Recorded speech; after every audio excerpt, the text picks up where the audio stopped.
कहा कि तुम लोग एक गाय ज़बह करो।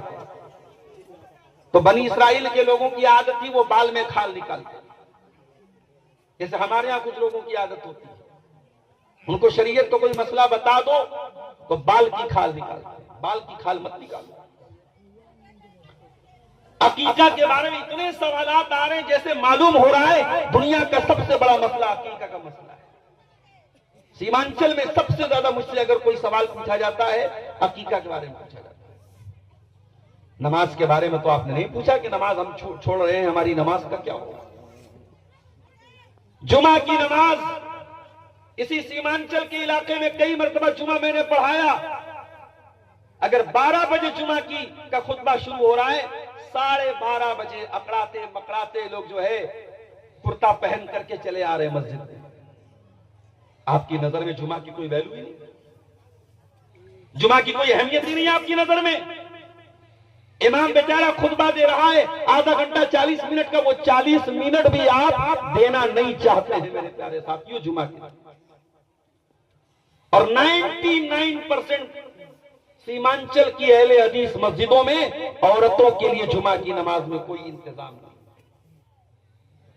मैं बार बार ये बात कह रहा हूं, ये बहुत बड़ी कमी है आपके इलाके में। और अगर शेरशाहबादी कौम को और आपको अपनी कौम को अगर तालीम से जोड़ना है, अपनी लड़कियों को गलत रास्ते पे जाने से बचाना है, अपनी कौम की बेटियों को इर्तिदाद से बचाना है, तो माफ कीजिएगा ये मेले ठेले वाले जलसों से सिर्फ काम नहीं बनेगा मेरे साथ। सबसे पहला काम आपको क्या करना पड़ेगा, अपने जुमा के खुतबे के निजाम को मजबूत बनाना।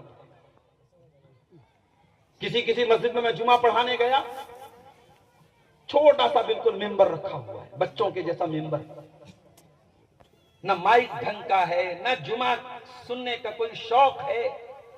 12 बजे में, हालांकि पहले से ऐलान हुआ है कि अब्दुल गफ्फार साहब आ रहे हैं, जलसे में बहुत भीड़ आती है जुमा में। 12 बजे खुतबा शुरू हो रहा है, 12:30 बजे 12:15 बजे लोग आना शुरू कर रहे हैं।